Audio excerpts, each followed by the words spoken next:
shortly after coming on. That was after Kiernan Dewsbury Hall had been sent off for 2 yellow cards, with the score at 1-1 following first half goals from Ollie Watkins and then Harvey Barnes. Leicester thought they had a penalty right at the end. It was given and then it was overturned.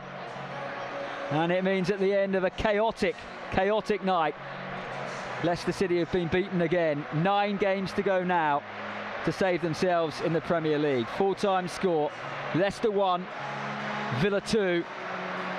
Matt, it's going to take a while to reflect on that. Ultimately no points, certainly some positives to take, but at this stage of the season it's not the result they were hoping for.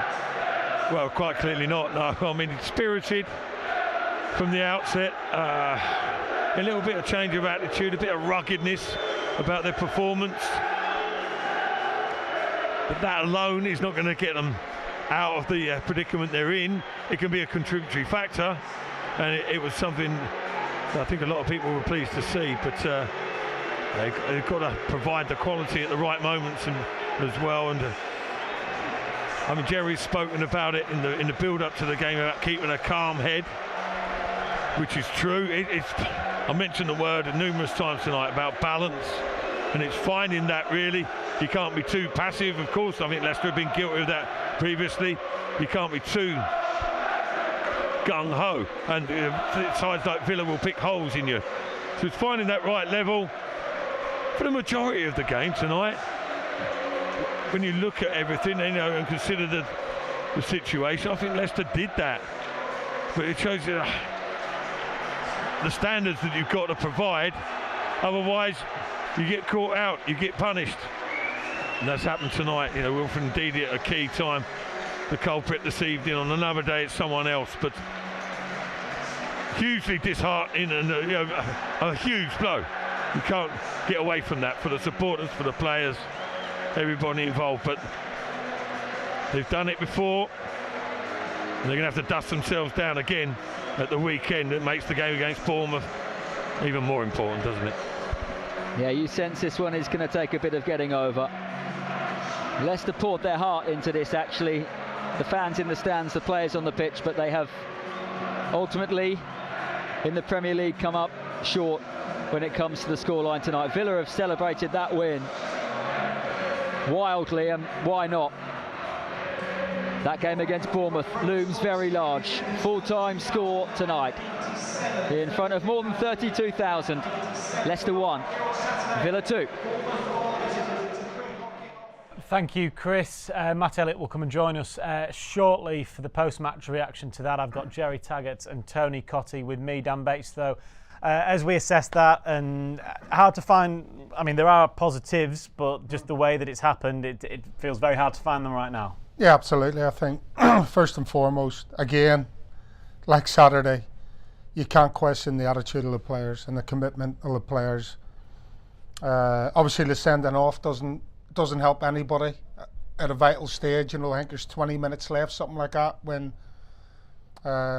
plus obviously the added time on when Dewsbury Hall gets sent off, and then you're thinking, obviously it's backs to the wall stuff, and I mean, decision making, that's what it boiled down to at the end. Poor decision making, not once but twice. It's not the first time we've seen it, and it's led to a goal, and unfortunately again tonight it's led to a goal. But yeah, it's a really disappointing end to a game that Leicester were in. Tony? Yeah, disappointing, Dan. I think the real disappointment for me was just at the start of the second half. I just felt, for whatever reason, and I think half-time sometimes has a lot to answer for, because you see teams, Leicester I thought were really good in the first half. They did everything right. And just at the start of the second half, there just wasn't the same urgency. Whether the players were a little bit nervous, they seemed to drop off a little bit. There was, I think Harvey Barnes whipped a cross in that sort of Jamie Vardy just missed, just went wide. Apart from that, up until the sending off, there was very, very little creativity or chances created. And I think for me that would be a disappointment from Leicester's point of view. Yeah, of course, I agree with Tags. You know, the individual mistakes, you can't do that when you're in a relegation fight.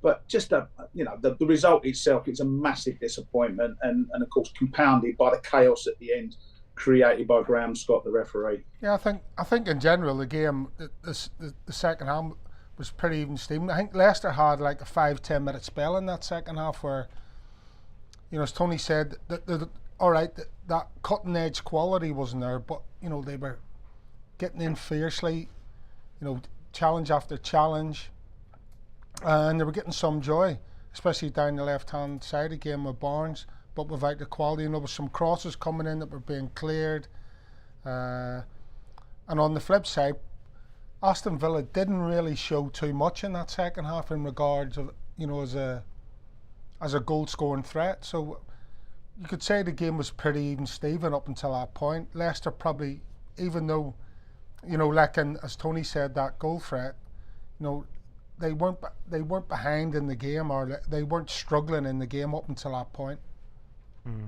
Matt, obviously you were on co-commentary for us. You saw it all unfold and the chaos at the end. Maybe we'll get to that. But in general, obviously a bitterly disappointing evening. How do you sum it up? Yeah, there was quite a lot to take in, wasn't there, really, and quite a lot for the players and the interim managers to consider in the next few days before the next home game against Bournemouth. But yeah, I mean, it might force their arm a little bit in terms of bringing Maddison into a more centralised position at the weekend. I'm having trouble here with my headphones with Dewsbury Hall getting that red card, but it's going to be difficult for them to get over, isn't it? Because they put, like you mentioned already, they put a lot into that game, didn't they? They did put a lot into that game, and it's not easy for them, you know, to regather themselves again. They've done it once after the weekend, and all that's gone on, Brendan Rodgers departing, etc. They rallied themselves, and a couple of hammer blows out of nowhere, really. The unnecessariness, if that's a word, of it as well at times. Did you not think with the challenge with Dewsbury Hall, you've got to know your players a little bit, haven't you? It was a little bit overzealous. He's trying his best for the team, Dewsbury Hall, but in those moments, you've got to think first before you make them. Because you've got to think, I'm in a yellow card. Can I win this ball cleanly? It's obviously a no. He can't get there first. The best he can hope for is a block challenge, and if he's going to get a block challenge, he has to be absolutely bang on the money. But that's the best. He can't win the ball cleanly before Ashley Young gets there. So that's when you go, okay, on another day I'll go in for a block challenge, but today I've got to stay away from this one and just force him to play it first time, and hopefully we pick up the second ball. And two other things as well. One, know your players.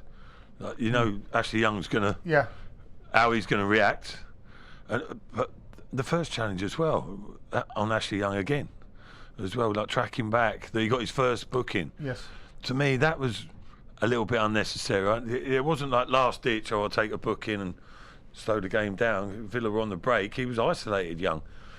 Just little bits like that, you know. I don't know, he's still youngish, perhaps he'll learn that, but Leicester haven't got time for that at the moment. They've got to be ultra professional, and listen, I'm not laying all the blame on Dewsbury. That was just a big blow and reasons building up to why he got sent off. But it stopped Leicester, would you say, in their tracks? It's probably a bit of an exaggeration, but it certainly affected them, didn't it? And it's one of them, isn't it? Exactly. You know, you're in a tight game, 1-1. Villa have come here and they've played their football for the most part, or tried to play the ball on the ground for the most part, and at times, you know, not pick Leicester apart, but find gaps and spaces to play in. And then when you go down to 10 men, you know, the realisation sets in that for the next 20 minutes or so, we're not going to see a lot of the ball. And, you know, if you're going to play Mendy and Ndidi centrally for the last 20 minutes, then, again, understanding the game and the situation that you're in at that moment in time has to be clear and concise. So, you know, there was a couple of things that happened that led up to that second goal, obviously. Which again, Tony, it just adds to that frustration, doesn't it? It does, and I mean, before I talk about just firstly about Dewsbury Hall, Matt said he is a young player. You've got to learn from your experiences. The great thing about football is you're always learning. There's always something different happening. I think the difference is with midfield and attacking players, and obviously I can talk from my own experience. I think when you get a yellow card as an attacker, you should in your mind be very careful about what you do for the rest of the game. I think as a defender, you've got more control of the situation, more understanding of how to play under a yellow card. I think if you're a creative midfielder, which Dewsbury Hall is, or a centre forward, it's a little bit more difficult. You're always trying to sort of impress. You're trying to sort of work hard for the team, but he needs to learn from it, because going into that situation, and Matt's quite right as well, you know your players. You must have watched the last 15 years of football and seen what Ashley Young is about. As I've said, he's been a good player, but he does know how to play the game. And it's part of, unfortunately, football nowadays where players, given any sort of opportunity, they go down a little bit easy, a little bit theatrical. It's not as physical as the game that we're used to playing. I understand all that, but yeah, you need to know your players. Dewsbury Hall needs to learn from it. The second point about Ndidi and Mendy as well, again, just clear the ball. If ever you're unsure, I've spoke about it, about the Palace, if ever you're unsure, just smash into the stands. I see Tags do that many a time, and Matt do it many a time. Tony. But that's it. It's good, but it's professionalism. It's knowing what to do. Clear your lines. Get reorganised. Especially so late in the game to be. You're taught as a youngster, don't play square passes. It's drilled into you as a youngster. And I hate being critical of players, but when it's such a basic thing, Wilf's trying to play a square pass on the edge of his box, just hoof it clear. Kick it away. It doesn't matter. Just get the ball clear, and it's costly. Fantastic finish from Traore, but he should never have been given that opportunity. Yeah, I think I was just going to go back to a game I watched 6-8 weeks ago. It was Arsenal against Manchester United, and there was 11 players on the pitch for both teams. But I'll tell you now, in the last 5 minutes, Arsenal went 1 or 2 goals in front, and they just smashed it anywhere and everywhere, because obviously Man United were trying to get back into the game. And in this situation in particular, is not where you want to be playing or trying to play out of trouble when you're a man down and you're on the edge of your own box. It's a bit different if you're 20, 30 yards up the pitch and you've got a bit of time to take the ball down and play a pass. But on the edge of your own box, you just cannot do that. It's hard to explain professionalism sometimes, Tags, isn't it? But if sometimes the supporters, we all want to see it played out. We spoke about it at half time, trying to overplay. You don't need to overplay sometimes. And when I say professionalism, sometimes it looks awful. But as good a player as Tony Adams and John Terry was, they knew when to kick the ball into the stands. Rio Ferdinand, a good defender, he kicked the ball in the stands. You have to do it sometimes. And yeah, it's just, I think it's a painful lesson. And I think, the caretaker managers, they can sit down and reflect after the game. But talk to Dewsbury Hall, talk to Wilf and to Mendy as well, and just try and eradicate those mistakes, because going forward, and you have to always look forward in football, 9 games left, they have to get rid of the mistakes, because the mistakes have been costing Leicester all season. Going forward, we know they can score goals, but you have to defend properly. That's probably the most disappointing aspect of tonight, is Aston Villa haven't broken Leicester City down with some great football with an extra man on the pitch. It's literally been gifted to them. And when you're in the position that Leicester City are in, and we talk about doing the basics well, not making mistakes when you're under pressure, and unfortunately Leicester have lost a game yet again to a mistake and not doing the basics. And one of the basics is when you're under pressure and you're down to 10 men and the ball's on the edge of your box and you're under pressure, get rid of it. You get rid of it. And you talk about it afterwards in the dressing room. Why did you kick that ball 40 yards up the pitch? Or why did you kick that ball 60 yards into the stand? Because I didn't have a pass on, because I was under pressure and we're down to 10 men. Oh, right, yeah, of course. It didn't happen just once. Well, in that instance, happened 2, 3, 4 times as well. Not to the same degree. Leicester didn't get punished as much, but Mendy on a couple of occasions got caught trying to play actually balls backwards from positions where Leicester turned over possession. Maddison did well initially on one occasion, with tried a little dinky pass that got caught out and back under pressure. Mendy just before, I think Mendy gave, Ndidi gave away the square ball for what turned out to be the winner. So like, it's not like they learnt from the lessons within the game itself as well. And listen, they're players of a decent enough calibre to know what to do in those scenarios. Man, it's not. They should it happened know a by couple now. of months ago here at King Power Stadium.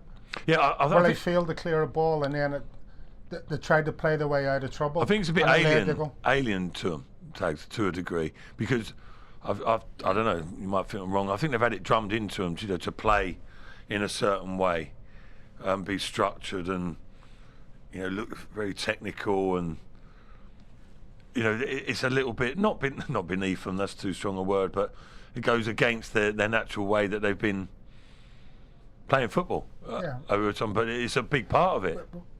What's natural about being down to 10 men and No, I being agree. under pressure on the edge of your own box? So I agree, but these you have days, to realise. everyone's told to play from the back, aren't they, from a goal kick? Except when sometimes it seems a bit alien to us. There's a time and a place for it. You've got to know what the difference is. It's about decision making. In an instant, that's part of being a professional footballer. A lot of people can do all the technical skills, is applying them. I don't know, it just goes against. It shouldn't do, but I think that's part of it. They try and sort of overplay it at other times when just the pure basics will suffice in certain instances. Leicester, Tony, thought they'd been gifted a lifeline right at the very, very end with the penalty being given. That was then overturned. I guess the footballing gods, when they're not smiling down on you, they're taking the mickey, really. And everyone thought that we had this fantastic opportunity and it was snatched away.